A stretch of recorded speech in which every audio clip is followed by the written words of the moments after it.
তিরিশ 30শে জুলাই 1961। শ্রী জীবনকৃষ্ণ চিত্তবাবুকে লক্ষ্য করে বললেন, বইটা ধর্ম অনুভূতি পড়েছিস তো? আচ্ছা বল দেখিনি বেদান্তের সাধন কি? ওরে বইটা খুব পড়বি, এতে একটা ফুল কোর্স অফ সাধন আছে, খুব পড়বি, একবার দুবার নয়, বারবার পড়বি, পড়লে একটা ধারণা হবে। ওরে বেদান্তের সাধন কি জানিস? প্রথমে আত্মার সাক্ষাৎকার, তারপর এই আত্মার ভেতর বিশ্বরূপ, তারপর সেই বিরাট বিশ্ব বীজে পরিণত হলো, বীজ স্বপ্ন হলো, তারপর লয় হয়ে গেল। এই হচ্ছে বেদান্তের সাধন। ওরে এ বড় ভয়ানক লোক, শুধু পড়েছি বললেই হলো না, এ আবার এক্সামিন করে, এই বলে হেসে ফেললেন। এই বলেই উনি হেসে ফেললেন। দেখ, এই যে বইটা দেখছি সেটা স্কুল টেক্সট বই হিসাবেও পড়ানো যেতে পারে। আজ একটা ভয়ানক কথা বললাম রে। এতে কি হচ্ছে জানিস? লোকটার একটা ধারণা হলেই হলো যে এই দেহে ভগবান, তাহলেই তার কল্যাণ হবে। তার বহির্মুখী মন অন্তর্মুখীন হলো, তাতেই সব হয়ে গেল রে। এই বইটায় আমি কি করেছি জানিস? এই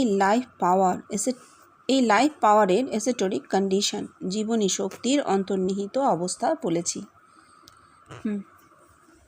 হ্যাঁ, এই যে বলছেন না যে বইটা স্কুলে যদি পড়ায়, মানে কোথায় নামিয়ে আনছেন জিনিসটাকে, বেশির সাধনটা উনি কিভাবে চাইছেন। বলছেন যদি স্কুল লেভেলে নামিয়ে আনে তাহলে কি হবে, তাহলে লোকে কিভাবে জিনিসটাকে নেবে। তার কারণ স্কুলে যদি ওটা করে আবার এক্সামিন করে, মানে টেস্ট করে দেখে যে পাঠ্য হিসেবেও ছাত্রছাত্রীরা বইটা পড়েছে কিনা, তাহলে কি হবে, একটা রিডিং বিটুইন দ্য লাইন্স হবে। তো ছেলেমেয়েরা ওটা মনোযোগ দিয়ে পড়তে চেষ্টা করবে। পড়লে বেষ্টির সাধনটা কি জিনিস, যোগে বেষ্টির সাধন কি, বেদান্তের সাধন কি, আত্মা সাক্ষাৎকার, বিশ্বরূপ দর্শন, বীজে পরিণত হওয়া বিশ্বের, সেই বীজ স্বপ্ন লয়, এসব বড় বড় জিনিসগুলো যেগুলো এতদিন কেউ আমরা জানতাম না। কিন্তু ধর্ম অনুভূতি যদি প্রকাশ না পেত, এই যে ধারাবাহিক সাধন, এই যে কি বস্তু, জগতের দ্বিতীয় ব্যক্তি কিন্তু জানতো না। এটা তো সত্যি, এটা একদম সত্যি কথা। তো আমরা কথামৃত পড়ে কিন্তু এটা জানতে পারিনি। কথামৃতে ধারাবাহিক সাধন লেখা নেই, একমাত্র ধর্ম অনুভূতি হচ্ছে সেই বই যা ধারাবাহিক সাধন বলেছে বেষ্টির এবং আবার বিশ্ববিদ্যালয়ের। শুধু বলেনি, প্রতীকে নয় বস্তুতত্ত্বে বলেছে। কথামৃতে বিচ্ছিন্নভাবে আছে, প্রতীকে আছে, আর ধর্ম অনুভূতি একেবারে বস্তুতত্ত্বে ধারাবাহিক সাধন বলে দিয়েছে। আর স্কুল লেভেল থেকে পড়লে কি হবে? স্কুল লেভেল থেকে পড়লে জ্ঞান পরিপূর্ণ হবার আগেই মাথাতে ঢুকে যাচ্ছে, জিনিসগুলো ফিট করে দেওয়া হয়ে যাচ্ছে। তারপর যখন সেই ছেলেটি বা মেয়েটি ম্যাচিউরড কন্ডিশনে তার মাথায় আগে থেকেই ওগুলো আছে, নতুন করে কিছু করতে হবে না, কারণ অলরেডি তার ওই বাইরের মনটা ভেতরে ঢুকে পড়েছে। অনেক বড় জিনিস বলে গেছেন, হলেই ভালো।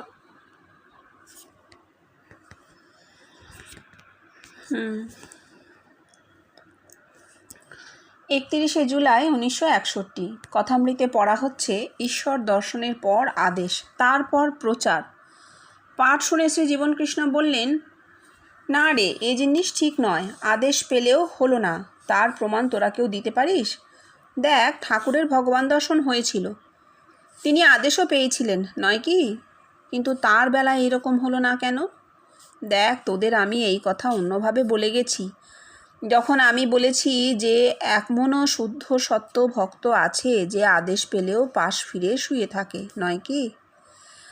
আর এই জিনিস রাজযোগে আপনা হতে হয়, একে মহাযোগ বলে। ঠাকুর রাজযোগ কি তা জানতেন না, আর জানতেন না যে তার প্রমাণ দিতে পারিস। দেখ, ঠাকুর কি কথামৃতে কোথাও বলেছেন রাজযোগ তার হয়েছিল? তার কি আমার মতন 13 বছর 8 মাস বয়সে রাজযোগ ফুটেছিল? তোরা এসব কথা ধরতে পারিস না কেন? হ্যাঁ, তাই তো। কথামৃত হাজারবার পড়েও পাওয়া যাবে না এই জিনিস। কোথাও ঠাকুর বলেননি যে 13 বছরে তাঁর রাজযোগ ফুটেছিল।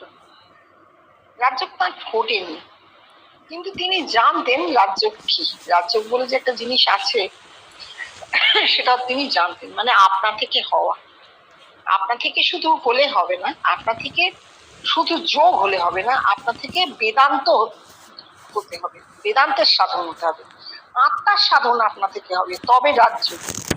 দেহের সাধন রাজযোগ নয়, আত্মার সাধন রাজযোগ।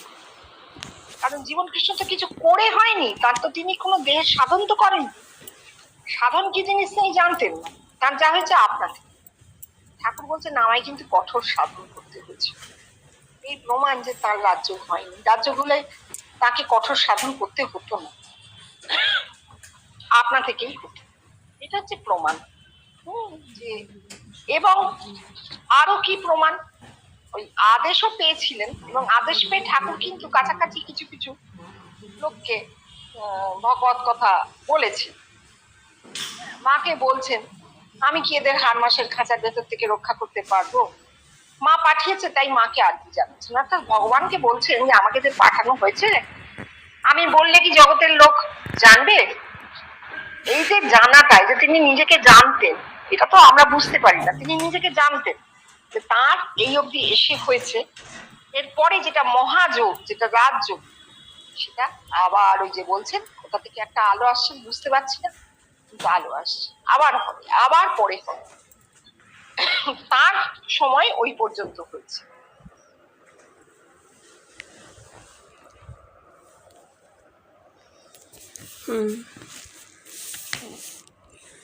ঈশ্বর দর্শনের লক্ষণ আছে উন্মাদবধ, জড়বধ, পিশাচবধ। কথামৃত। শ্রী জীবনকৃষ্ণ, দেখেছিস ঠাকুর কি কথা বলছেন? আর ওই বইয়ে উড্রব ধরেছে লয় যোগে সবিকল্প সমাধি, আর বলছে এতে হলো না, রাজযোগে হচ্ছে নির্বিকল্প সমাধি, কমপ্লিট ফাইনালিটি। কমপ্লিট বলে কি বলছে? কমপ্লিট কথার এর ফুল সেন্স ক্যারি করে না, তাই সে বলছে চিৎস্বরূপ ভাব। আর এর মানে সে বলেছে লিবারেশন, মানে জীবন মুক্ত। হাত পা বেঁকে যাওয়া ধর্ম নয় রে। এই নির্বিকল্প সমাধির মানে ওরা জানে না। নির্বিকল্প হচ্ছে যা আমাদের এখানে হয়েছে, জগৎব্যাপী। আমি সেই নির্বিকল্প সমাধিতে আছি, এই নির্বিকল্প সমাধি। ওরে তার এসব হয়েছে তা নয়, তার শুদ্ধ বুদ্ধি হয়েছে তাই ধরেছে। তার কি এসব হয়েছিল নাকি? তোদের ওই ঋষি যেমন বলেছে অহং ব্রহ্মাস্মি, কি করে বলছে? তার কি এসব হয়েছিল নাকি? সে যেমন শুদ্ধ বুদ্ধির দ্বারা ধরেছিল, এও তেমনি শুদ্ধ বুদ্ধির দ্বারা ধরেছে। দেখ বুঝবি, এখন শুনে জানা। আচ্ছা, এই যে জাস্টিস উড্রফ বলছেন লয় যোগে সবিকল্প সমাধি। সবিকল্প মানে যার সাবস্টিটিউট আছে, আর নির্বিকল্প আছে হচ্ছে যার কোনো সাবস্টিটিউট নেই। তো যার সাবস্টিটিউট আছে সেই সমাধি বেষ্টির সবিকল্প সমাধি। আর নির্বিকল্প সমাধি হচ্ছে ব্রহ্মত্বে, ব্রহ্মের কোনো সাবস্টিটিউট নেই। সেই জন্যে ব্রহ্মের সাবস্টিটিউট নেই বলে নির্বিকল্প সমাধি হচ্ছে রাজযোগের, জগৎ ব্যতীতের কমপ্লিটনেস। তার আগে বেষ্টিতে যে সমাধি হোক না কেন তার বিকল্প আছে, আরেক রকম হতে পারে। নির্বিকল্প সমাধির কোনো বিকল্প নেই। আমি আর এখানে সমাধি মানেটা আবার দুরকম ব্যাপার আছে। বেষ্টি আর জগৎ ব্যতীতে সমাধির মানে পাল্টে যাচ্ছে। বেষ্টিতে সমাধি হচ্ছে প্রাণ শক্তি সহস্রারে গিয়ে পড়া, গিয়ে লয় হয়ে যাওয়া। আর জগৎ ব্যতীতে নির্বিকল্প সমাধি হচ্ছে জগতের মানুষের মধ্যে রূপ ধারণ করে ফুটে ওঠা। যার হয়েছে তিনি জানতে পারেন না, মানুষ এসে বলে আপনাকে দেখেছি। তিনি কি করে ধরতে পারেন এটি নির্বিকল্প সমাধি? তার শুদ্ধ বুদ্ধি দিয়ে তিনি ধরেন। না হলে কিন্তু তারও ধরবার কোনো উপায় নেই। তিনি জানবেন কি করে মানুষের মধ্যে তার রূপ ফুটে উঠছে? তিনি জানবেন কি করে? তিনি তো জানবেন না, মানুষ বলবে এসে। তাহলে উল্টো দিক থেকে বলা হচ্ছে। আর একেই যে নির্বিকল্প সমাধি বলা হচ্ছে সেটা তিনি তার শুদ্ধ বুদ্ধি দিয়ে ধরতে পারছেন। ঋষিরা শুদ্ধ বুদ্ধি দিয়ে অহং ব্রহ্মাস্মি বলেছেন, বা উড্রফ লয়যোগে সবিকল্প সমাধি বলছে, এই কথাগুলো তেমন ভাবে নেব না, কেননা তাদের শুদ্ধ বুদ্ধির কিন্তু কোনো প্রমাণ নেই। আর নির্বিকল্প সমাধিতে শুদ্ধ বুদ্ধির দ্বারা তিনি ধরছেন যে তার রূপ মানুষের মধ্যে ফুটে উঠছে, এই নির্বিকল্প সমাধি, এটা প্রমাণ আছে, এটা ধরবো।